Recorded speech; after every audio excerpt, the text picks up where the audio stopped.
అవినాష్, చెప్పుమా. దగ్గరలో ఉన్న మెడ్ప్లస్ కు వెళ్ళి మెడ్ప్లస్ బ్రాండ్ మెడిసిన్స్ అని అడిగి కొనుక్కునరా. అక్కడ 50 to 80% తగ్గింపుకు వస్తుంది. మీరు తీసుకునే అదే మందులు, అదే నాణ్యమైన మందులు, కానీ సగం ధరకే.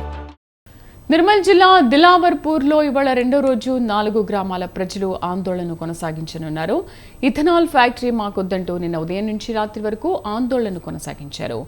దిలావర్పూర్ నిర్మించే ఇథనాల్ పరిశ్రమ రద్దు చేయాలని డిమాండ్ చేశారు. గ్రామస్తులు ఆర్టీఓను నిర్బంధించడంతో పోలీసులు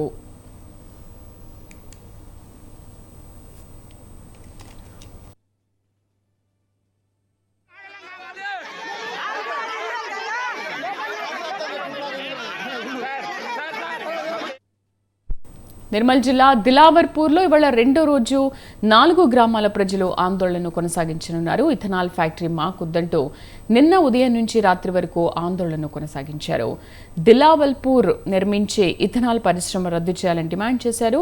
గ్రామస్తులు ఆర్డీఓను నిర్బంధించడంతో పోలీసులు ఆయన విడిపించారు. ఇక గ్రామస్తులు రోడ్డును దిగ్బంధించడంతో రాకపోకలకు అంతరం ఏర్పడింది. ప్రభుత్వం పోలీసుల తీరును నిరసిస్తూ ఇవాళ మళ్లీ ధర్నా చేపట్టబోతున్నారు. మా కరెస్పాండెంట్ గణేష్ పూర్తి సమాచారం అందిస్తారు. గణేష్, ప్రస్తుతం నిర్మల్ జిల్లా దిలావర్పూర్లో పరిస్థితి ఎలా ఉంది? Thank you Sridevi.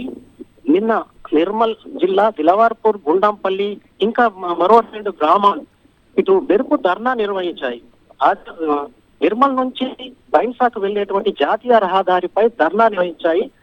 అయితే ఆ ప్రాంతంలో తలపెడుతున్నటువంటి ఇథనాల్ పరిశ్రమను నిలిపివేయాలని కోరుతూ గత కొన్ని రోజులుగా ఈ 4 గ్రామాల ప్రజలు అధికారులకు విన్నవించుకోవడం జరిగింది. కానీ సజావుగా ఆ పనులు జరుగుతుండడంతో ఆగ్రహించినటువంటి గ్రామాల ప్రజలు, ఈ 4 గ్రామాల ప్రజలు జాతీయ రహదారిని దిగ్బంధం చేశారు.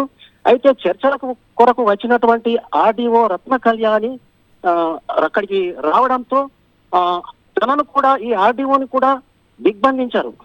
అయితే ఒకటే వాళ్ళు చెప్పేది ఏంటిదంటే, ఈ మా ప్రాంతంలో ఉన్నటువంటి ఇథనాల్ పరిశ్రమను ఇక్కడి నుంచి తరలించేంత వరకు ఈ ఉద్యమం కొనసాగిస్తామని చెప్తున్నారు. అయితే దాదాపుగా ఆర్డీఓ రాత్రి 10 గంటల వరకు కూడా ఈ గ్రామాల ప్రజలందరూ దిగ్బంధించడంతో రాత్రి 10 గంటలకు పోలీసులు, ఇటు జిల్లా ఎస్పీ అక్కడికి చేరుకొని ఆర్డీఓ రత్న కళ్యాణిని ఆ ప్రాంతం నుంచి ఇటు ఆసుపత్రికి, అంటే కొంచెం ఆరోగ్యం క్షీణించడంతో పోలీసులు ఆర్డీఓను ఆసుపత్రికి తరలించడం జరిగింది.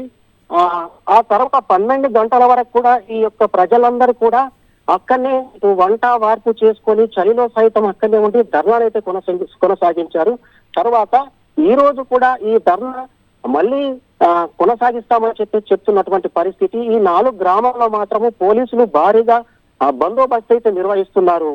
శ్రీదేవి, గణేష్, అసలు ఎందుకు ఇథనాల్ ఫ్యాక్టరీని రద్దు చేయాలి అని డిమాండ్ చేస్తున్నారు అక్కడ గ్రామస్తులు? అసలు సమస్య ఏంటి? అయితే ఈ ఇథనాల్ పరిశ్రమ వల్ల ఇటు నారాయణఖేడ్ జిల్లాలో, మహబూబ్ నగర్ డిస్ట్రిక్ట్ లలో ఇథనాల్ పరిశ్రమ వల్ల ఆ ప్రాంతంలో నెలకొల్పితే పర్యావరణం దెబ్బతింటుంది. మేము పచ్చని పంట పొలాలు ఉన్నాయి, 3 కాలాల పాటు పంటలు పండించుకుంటాం. ఇథనాల్ పరిశ్రమ వల్ల పూర్తిగా ఆ గ్రామాల ప్రజలు అనారోగ్యానికి గురవుతారు, ఆ తరువాత పర్యావరణం దెబ్బతింటుంది అనేటువంటి ఉద్దేశంతోనే వీళ్ళు ఈ ధర్నానైతే చేపడుతున్నారు. డెఫినెట్ గా ఈ యొక్క ఫ్యాక్టరీని మాత్రం, ఈ యొక్క పరిశ్రమను మాత్రం ఈ ప్రాంతం నుంచి తొలగించేంత వరకు ధర్నానైతే చేస్తున్నామని చెప్తున్నారు. స్పష్టంగా ఇక్కడ జిల్లా కలెక్టర్ వచ్చి ప్రభుత్వంతో మాట్లాడి స్పష్టమైనటువంటి హామీ ఇస్తే కనుక ఈ యొక్క నిరసనలు, ధర్నా కార్యక్రమాలు అయితే విరమించుకుంటామని ప్రజలైతే చెప్తున్నటువంటి పరిస్థితి. Right Ganesh, thank you.